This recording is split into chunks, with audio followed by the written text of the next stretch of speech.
Um homem que passou pela Terra anos atrás foi julgado, condenado e morto nas mãos do Estado, mesmo sendo inocente. Depois que algumas pessoas descobriram a real história, passaram a seguir e considerar o homem imaculado.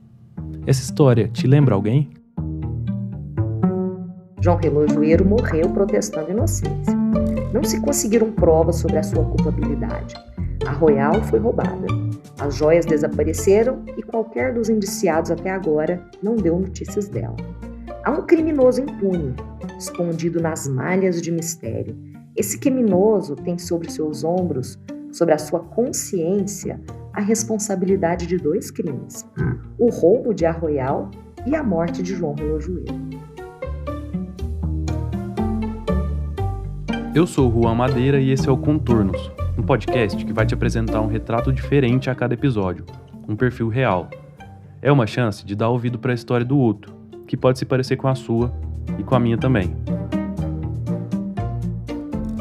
Hoje a gente entende o que levou um homem comum, de 28 anos, torturado e morto por um crime que não cometeu, a se tornar santo, pelo menos no imaginário das pessoas. Usaram os policiais métodos que a moderna técnica há muito já suplantou. Espancado e ser viciado como um monstro, mesmo assim, João Relojoeiro, na hora de expirar, disse: "Eu não tenho nada com esse negócio." Pela linguagem desse trecho da reportagem com o título "Morto a pancadas, João Relojoeiro", do jornal O Repórter, você já deve imaginar que o furto à joalheria A Royal aconteceu anos atrás. E foi. A publicação é do dia 4 de setembro de 1956. Para você ter ideia, isso foi 3 dias antes da estreia do Pelé no time profissional do Santos, quando o rei tinha só 15 anos. O assassinato de João Luiz Fagundes marcou Uberlândia, cidade que abriga o campus Santa Mônica, da Universidade Federal de Uberlândia. E é de lá que nasceu primeiro uma monografia e depois o livro Caso João Relojoeiro, um santo no imaginário popular, escrito por Yara Toscano, professora no Instituto de História da Universidade. A voz que você ouviu no começo do episódio é dela. A professora ajuda a gente a caminhar por esse enredo de impunidade, que gerou comoção popular, grande participação da imprensa na costura de diferentes histórias e até um possível golpe envolvendo uma família da elite mineira. Aqui, Yara continua interpretando o trecho do início, retirado de uma matéria do jornal Correio de Uberlândia, na seção Caro Leitor, do dia 6 de setembro de 56. Apanhou muito. João Relojoeiro foi submetido a torturas inenarráveis.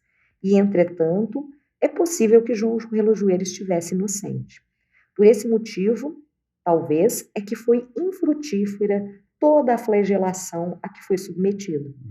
Mas os seus sofrimentos, as suas dores, sanada a sua tortura física sob a proteção trágica do manto da morte, é possível que esteja doendo no coração do verdadeiro culpado.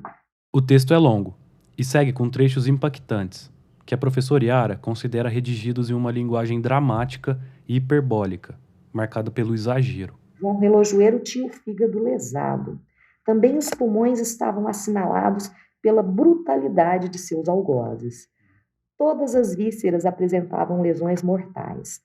Uma de suas costelas foi violentamente quebrada. Mas tudo indica que era inocente. Fala, Sepultura, traz do além misterioso, das sombras desconhecidas do túmulo, aquela voz que somente uma pessoa pode ouvir, o culpado pelo roubo de A Royal. Fala, Sepultura número 50, da quadra número 13, do cemitério de São Paulo. Para conhecer os responsáveis por levar esse homem de quase 30 anos à sepultura número 50, da quadra 13, do antigo cemitério São Paulo, a gente primeiro precisa falar sobre a acusação. Mas antes disso, te peço para seguir o podcast no seu aplicativo e avaliar da maneira que achar mais justa. Toda a produção é feita por mim e dá bastante trabalho. Então, se você gostar do resultado, considere apoiar o projeto pelo Apoia-se. O link está na descrição do episódio. E lá tem todas as informações sobre as formas de me ajudar a continuar contando boas histórias. Se quiser apoiar de outras formas ou sugerir algum episódio, pode entrar em contato pelo Instagram, @Juan Madeira. O Juan é com J, então é isso, @Juan Madeira.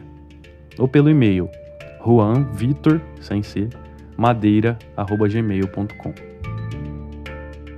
Agora, de volta ao acontecimento que levou João Luiz a ser denunciado por esse suposto furto. Ele morava no bairro Saraiva, numa região próxima ao centro de Uberlândia, onde fazia vários bicos, mas seu ofício mesmo era o de consertar relógios, por isso o apelido. Ele tinha um carrinho que ele levava lá para o mercado municipal, às vezes ele ficava lá, às vezes ele dormia lá também nesse lugar. E ele também, quando ele fazia alguns bicos nas roças, trabalhando nessas roças também, que ele poderia fazer esses trabalhos, esses empreitos, né? Ele também levava os seus equipamentos para consertar os relógios das pessoas nessas fazendas, nesses locais. Então, mas ele também era uma pessoa que tinha uma vida muito desregrada. Levando a vida sem muita rotina, ele parecia ser um homem boêmio. E pouco tempo antes de morrer, ele teve um filho, o Wagner Fagundes, que falou anos atrás ao programa Uberlândia de Ontem e Sempre sobre o pai. E meu pai era um pouco boêmio, gostava de violão, assim como eu também gosto, mas né, tomava cerveja dele e tal. Então eu estava começando a vida dele, havia casado com a minha mãe recentemente, eu tinha 10 meses e logo aconteceu isso daí. Então, quer dizer que meu pai não chegou a construir uma vida aqui em Uberlândia, uma família, né? Ele chegou quando iniciou a vida dele e aconteceu essa tragédia com ele. E além disso, tinha uma relação conturbada e violenta com sua mulher, Dona Maria Augusta, hoje falecida, mas que foi uma das principais fontes da professora Yara, quando ela escreveu o livro sobre esse caso. Ele, às vezes, ele saía de casa, como a esposa dele relatava, saía de casa, vou comprar uma carne. Passava 2 dias ele voltava. Qual que é o nome da esposa dele? Bêbado. Dona Maria Augusta. A Dona Maria Augusta relata, eles eram casados há algum tempo, tinham vários conflitos domésticos, episódios de violência doméstica, inclusive fazia parte dessa rotina familiar. Eles se separaram várias vezes ao longo de 1 ano de casamento, e nesse episódio, né, no momento desse assalto, e ele andava por ali, porque ele era uma pessoa que bebia muito, ele era um alcoólatra, então às vezes ele se perdia nesse alcoolismo e ficava dormindo na praça. Ele também tocava violão, e às vezes ele ficava tocando violão na praça e dormia na praça mesmo, não voltava para casa. E nessas situações, essa pessoa aqui do bairro Saraiva vê a potencialidade de ter sido João Relojoeiro. Roberto Testa e Geraldo Malaquias, sócios da joalheria, suspeitaram que João fosse o responsável pelo crime, que teria acontecido assim. Era noite quando o ladrão abriu um buraco no forro do telhado da Royal, que ficava na Avenida Afonso Pena. Com cuidado, ele desceu por uma corda presa ao teto, pegou quase todas as joias e fugiu. Quando o sol surgiu, restou só o vazio nas vitrines.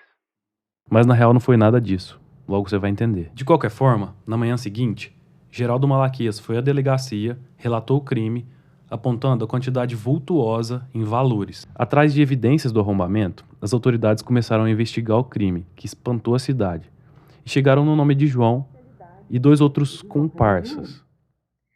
E eles, então, a polícia, né, investiga algumas pessoas que estavam próximas ao João, o Antônio Valentim e o menor Belchior. E eles, então, são recolhidos e são torturados para que contem quem.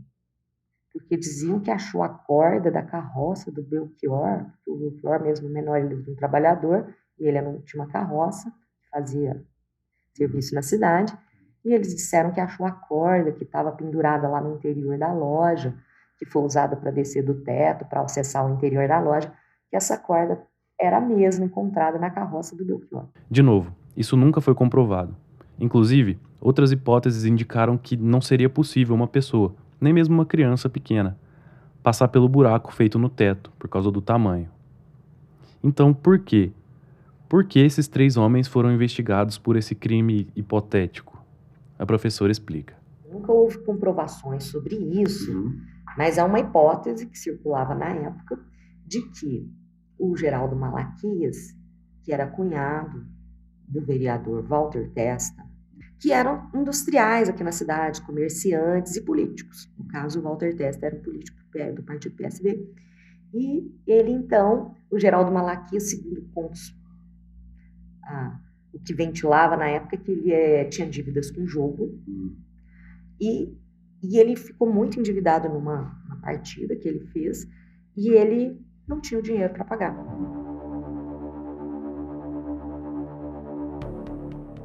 Certo que não foi provado, mas não é exatamente uma fofoca.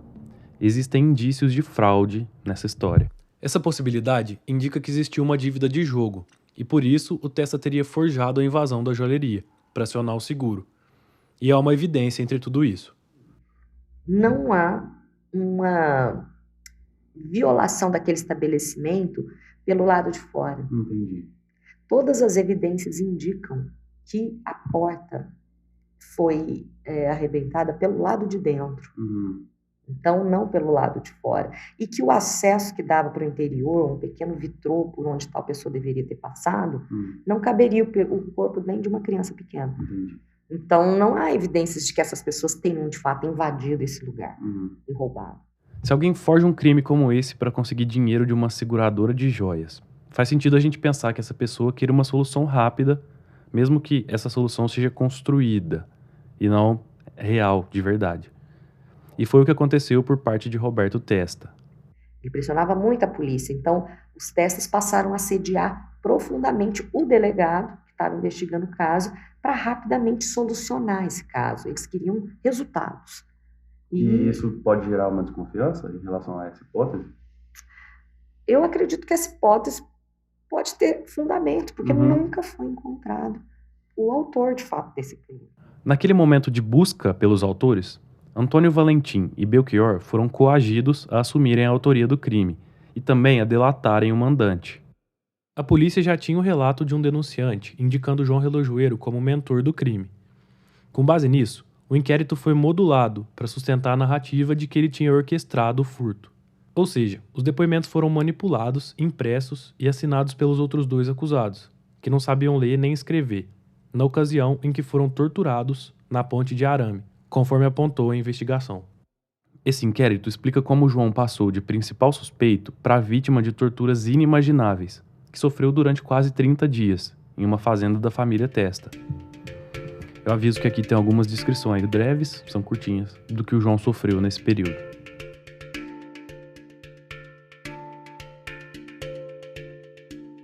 Existe um contexto de 1 mês de serviços que ele passou e que é amplamente discriminado dentro desse inquérito. Ele passa por torturas assim, absurdas, né? A gente tem relação até com animais, né? Não é isso? Com insetos, não é? Fezes, calango, que ele foi obrigado a engolir. Ele foi enterrado, ele cavou a própria cova e depois as pessoas enterraram ele até o pescoço, deixando a cabeça de fora. Ele tinha passado por uma série de serviços, ele era muito torturado e mesmo assim dizendo insistentemente que não tinha sido ele. Ele nunca aceitou assinar o inquérito, nem mesmo em nenhum momento dizer que foi ele que fez, porque ele dizia que ele era inocente. Apesar de alegar inocência, o relojoeiro acabou morto em decorrência da violência praticada pelo Estado. E de investigado, o jovem passou a ser acolhido pela população. E seus algozes, de investigadores, passaram a investigados. Os verdadeiros culpados pelo suposto furto da joalheria Arroial nunca foram encontrados. Nem houve investigação para apurar o que realmente aconteceu. E as joias nunca foram encontradas. Foi a partir do laudo da necrópsia que se soube que o relojoeiro foi torturado na fazenda da família Testa. A grande questão aqui é: como se retira um preso sob a custódia do Estado, da cadeia, sem mandado, mantém essa pessoa por vários dias fora da cadeia e por fim ela é morta? Assim, foi necessário abrir uma sindicância para apurar esses fatos. Então, de novo, o laudo da necrópsia foi fundamental para compor o conjunto de provas das torturas praticadas. Primeiramente indiciados. Então a história não se descobre, não se desdobra para uma solução. Mas a família está toda focada agora, não mais em encontrar as joias, mas no segundo momento em se defender, já que eles foram acusados do assassinato em conivência com a polícia dessas pessoas. Eles todos foram investigados. A família Testa foi inocentada, mas os investigadores e o delegado não. Os únicos que pagaram de fato, e não uma pena muito alta, foram os investigadores que vieram de Belo Horizonte. Esses ficaram presos e depois responderam por processos administrativos e criminais, né? Na instância criminal. Foram provavelmente exonerados lá dos cargos. Os que efetivamente sofreram punição foram os investigadores e o delegado. Mas a família, como eu disse, apesar de profundamente envolvida, foi inocentada, com um pretexto criado pelo próprio delegado, que solicitou ao médico Dr. Duarte Ulloa Portillo que examinasse João, convenientemente, horas antes de sua morte. Assim, o depoimento do médico trazia garantia de que João não corria risco de morte. Mas, no mesmo dia, quando Testa levou o médico de volta para a cidade, João morreu por conta de sua condição. Resumindo, o que a justiça começa a compreender, então? Que o que causou a morte do João Relojoeiro foi alguma coisa que aconteceu entre a saída dele e, de fato, o encontro onde ele já está morto. Que são exatamente um episódio de 2 horas em que ele, algumas desses investigados, vão levar o Dr. Duarte à cidade. Portanto, todos aqueles que não estavam naquele ambiente durante esse período de 2 horas foram inocentados. E todo o mês de tortura que ele passou e que é descrito profundamente não é levado em consideração.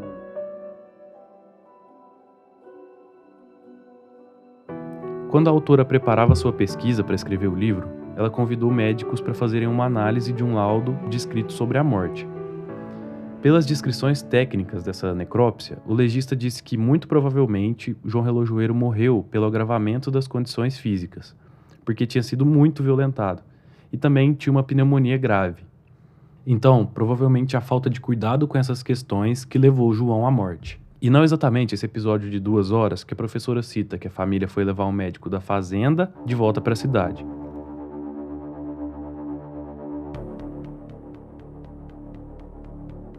Quando a população soube dos fatos, passou a olhar com acolhimento para um homem injustiçado e a imprensa passou a destacar a violência. Para ilustrar o acontecimento, Yara interpreta um trecho de um cordel do autor J.D. Lorges, que era transmitido pelas rádios na época. Quem tem dinheiro e orgulho, compra justiça na terra. Se esquece que o poderoso que está lá no céu não erra. É assim na minha terra, paga crime quem não erra, quem erra nunca paga nada. Sendo rico e bem vestido, na festa é bem recebido, mesmo tendo alma danada. Quem matou o relojoeiro, qual os galos do terreiro, goza plena liberdade.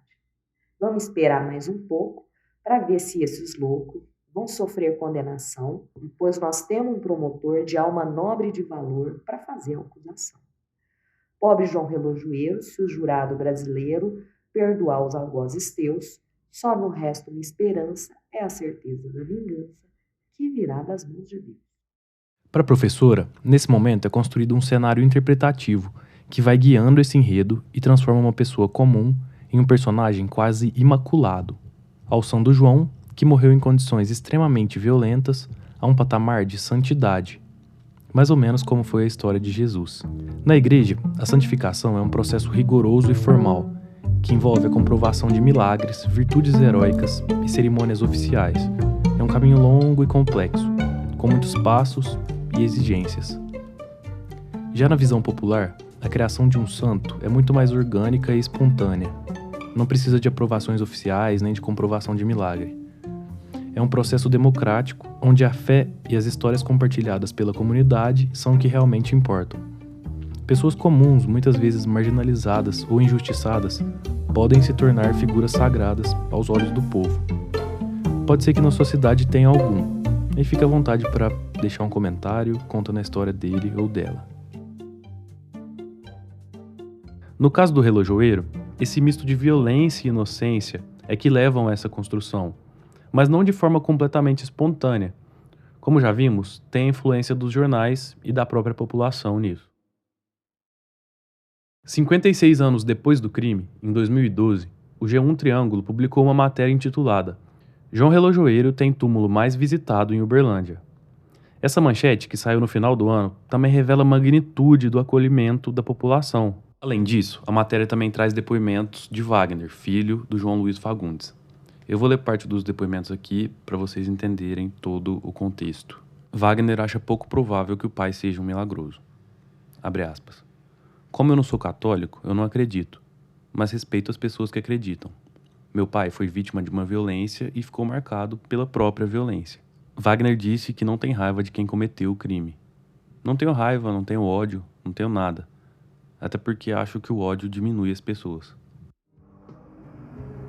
Se se a presença do meu pai, minha vida ser melhor ou pior, porque eu não tive a oportunidade de ter a presença dele. A minha maior tristeza é contra a violência mesmo, do ser humano para o ser humano. Hoje, a sepultura onde ele está enterrado recebe, além de velas e flores, como é típico, comida e água. Um ato simbólico feito por quem tem fé. João foi enterrado no antigo cemitério São Paulo. Depois de desativado, os restos mortais do homem foram transportados para o cemitério São Pedro. Em um dia de finados, nos anos 2000, Yara foi até lá. E eu cheguei à porta desse cemitério e falei, bom, e agora? Para onde que eu vou?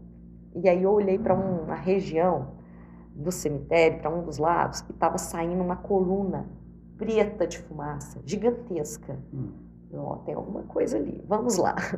Quando eu cheguei lá, era o túmulo de fato do João Relojoeiro, com muitas velas, mas tantas velas que saía essa coluna negra de fumaça que eu tinha visto de longe, com muitas e muitas velas. Ele é um túmulo muito visitado. Nesse momento, a professora foi atrás de pessoas que conheciam e acreditavam na história de santidade, para entrevistar essas pessoas que narravam fatos incríveis que aconteceram com elas. A gente observa, além dessas velas e desses devotos, dessas pessoas que visitam às vezes apenas por curiosidade, as pessoas depositam alimentos, porque segundo elas, os relatos coletados, elas dizem que ele passou muita fome e muita sede antes de morrer.